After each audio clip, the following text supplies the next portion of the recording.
मौजूद था और उसके साथ साथ मेरी आँख की सर्जरी का इशू था, लेकिन आज की हेयरिंग की वजह से मुझे वो सर्जरी भी पोस्टपोन करनी पड़ी। यहाँ पर कुछ अहम क्वेश्चंस हैं जो मैं आपके सामने रेज भी करूँगा और उसके बाद उन्हें आंसर भी करूँगा।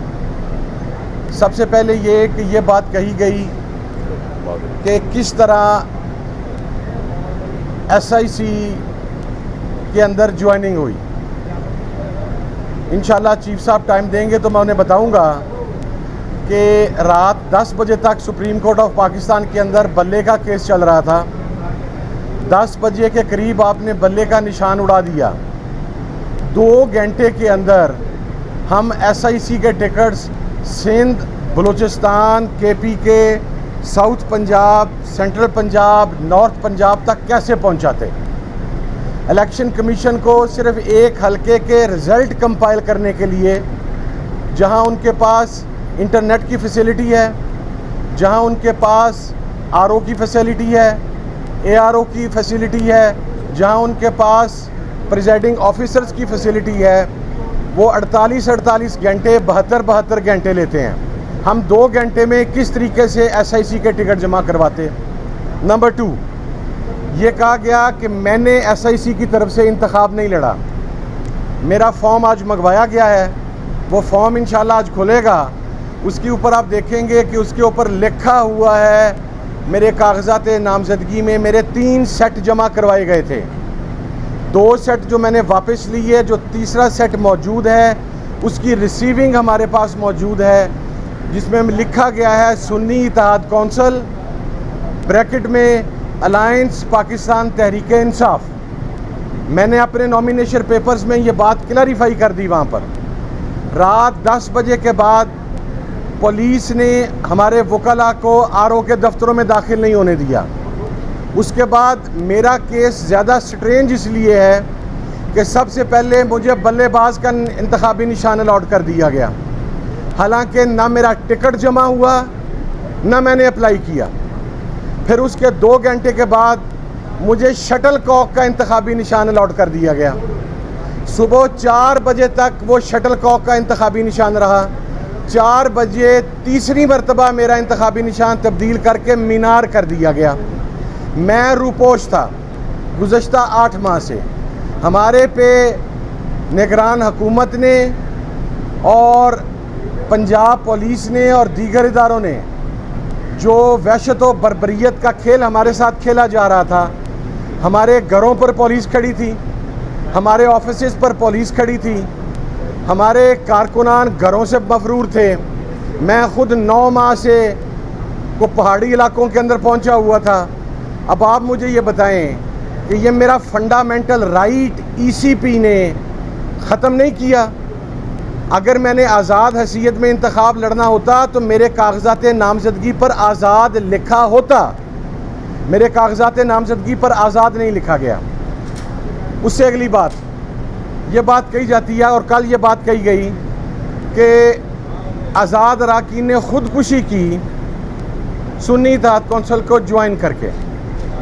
मैं बसद एहतराम अर्ज़ करना चाहता हूँ कि आपने प्ली ये ली है कि चूँकि SIC ने इंतखाब नहीं लड़ा तो आज़ाद उम्मीदवारान ने ख़ुदकुशी कर ली। बसद एहतराम मोहतरम चीफ जस्टिस साहब की खिदमत में एक जुमला अर्ज़ करूँगा कि जनाब अली, इंतखाब अगर SIC ने नहीं लड़ा तो इंतखाब बल्ले का निशान वापस लेने की वजह से PTI में ने भी नहीं लड़ा। अगर आज़ाद उम्मीदवारान PTI में शमूलियत इख्तियार कर लेते तो फिर आपने ये पॉइंट रेज़ करना था कि चूँकि PTI ने इंतखाब नहीं लड़ा, जैसे सुन्नी इत्तेहाद कौंसिल ने इंतखाब नहीं लड़ा, तो ये खुदकुशी आप दोनों सूरतों में हमसे करवाना चाह रहे थे। उसके बाद मैं एक और बात वाज़िया कर दूं कि जिस वक्त ये तमाम मामलात हो रहे थे, मुझे उम्मीद है कि आज हमें चांस दिया जाएगा और हम बतलाएंगे कि हमारे कौन से फंडामेंटल राइट्स जो हैं उनको इग्नोर किया गया, हमारे बेसिक ह्यूमन राइट्स को इग्नोर किया गया, हमारे उम्मीदवारान के कागजात नामजदगी छीने गए, हमारे तजवीज़ और तायीद कुनिंदगान को RO के ऑफिस में दाखिल नहीं होने दिया गया। और खुशकिस्मती से अगर हमारी एफर्ट के बाद किसी के कागजात नामजदगी मंजूर हो गए तो फिर एक एक हलके के अंदर अपनी मर्ज़ी के निशानात दे दिए गए। जनाबे वाला, आपने फरमाया कि आज़ाद उम्मीदवार बल्ले का निशान ले लेते। हजूरे वाला, इलेक्शन कमीशन ने जो अवेलेबल सिंबल्स की लिस्ट प्रोवाइड की थी उसके अंदर बल्ले का निशान मौजूद नहीं था। अब आप ये पूछेंगे इलेक्शन कमीशन से कि वो बल्ले का निशान क्यों मौजूद नहीं था। फिर इसी तरीके से किया कि जो उम्मीदवार कौमी असम्बली का है उसके नीचे सूबाई असम्बली के हलके में 2 या 3 हलकों में मुख्तलिफ निशान अलॉट कर दिए गए। फिर कन्फ्यूजन क्रिएट करने के लिए मेरा निशान मीनार जो है वो मेरे चारों MPs के हलकों के बैलेट पेपर पे भी मौजूद था। फिर मेरे चारों हलकों के MPs के बैलेट पेपर के ऊपर मेरा निशान होने के साथ साथ उन चारों के निशान कौमी में मेरे बैलेट पेपर पर मौजूद थे। तो it was a total mala fide intention कि इलेक्शन को हमसे चुराया जाए, लेकिन कौम ने ढूंढकर वोट इमरान खान के हमायत याफ्ता उम्मीदवारान को देकर उन्हें कामयाब करवाया। हमारा मैंडेट चोरी किया गया। हमने उसके ऊपर रिज़र्व सीट्स जो लिस्ट जमा करवाई गई, पंजाब के अंदर हमारी रिज़र्व सीट की लिस्ट जमा ही नहीं की गई। उसके अंदर अपील की गई इलेक्शन कमीशन ऑफ पाकिस्तान के अंदर। इलेक्शन कमीशन ने उस अपील को एंटरटेन ही नहीं किया।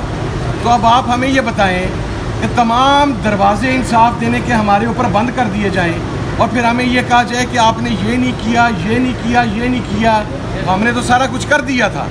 तो मैं आज यहाँ पर बेसिकली इसलिए आया हूँ, कमल बहन भी आ गई हैं, कि हमारा केस मेरिट के ऊपर है और यह बात भी क्लैरिफाई है कि अगर 72 आवर्स, देखिए मैं आपको एक और टेक्निकल बात बताता हूँ, कोई भी रुकने पार्लियामेंट अगर इंडिपेंडेंट जीतता है तो वो पूरे टेन्योर में किसी भी टाइम पे कोई पार्टी ज्वाइन कर सकता है। लेकिन जो फर्स्ट 72 आवर्स में ज्वाइन करने की शर्त है वो इस वजह से है कि जो उम्मीदवार 72 आवर्स में ज्वाइनिंग देगा उसका वोट रिज़र्व सीटों के लिए कंसिडर किया जाएगा। जो आफ्टर 72 आवर्स ज्वाइनिंग देगा उसकी ज्वाइनिंग तो हो जाएगी पार्टी की, लेकिन वो उसका वोट रिज़र्व सीटों के लिए कंसिडर नहीं किया जाएगा। तो हमारे तो तमाम उम्मीदवारान ने जो वोट जो सर्टिफिकेट हैं इलेक्शन कमीशन में विदिन 72 आवर्स जमा करवा दिए थे, तो उनका वोट जो है वो मखसूस सीटों के लिए शुमार किया जाना ये हमारा बेसिक फंडामेंटल राइट है, अकॉर्डिंग टू द कॉन्स्टिट्यूशन है। इसलिए हम ये डिमांड करते हैं कि ये रिज़र्व सीट्स और ये मिनॉरिटी की सीट्स ये हमारा हक है।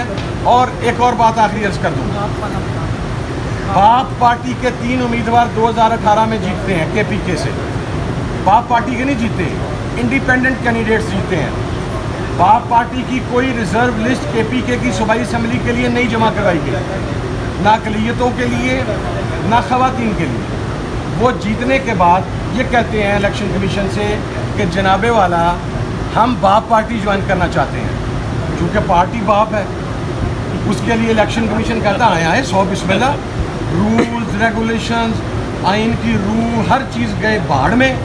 उसके लिए उन आज़ाद इंडिपेंडेंट कैंडिडेट्स को अलाउ किया जाता है कि आप अपनी रिज़र्व सीट की लिस्ट जमा करवाएं। वक्त गुजरने के बाद रीशेड्यूल करके वो लिस्ट जमा करवाते हैं। जब वो लिस्ट जमा करवाते हैं तो 3 सीटों के अगेंस्ट उन्हें एक ख़वातीन की मखसूस रिज़र्व सीट 2018 के इंतखाबात में KPK में अलॉट की जाती है। इसी तरीके से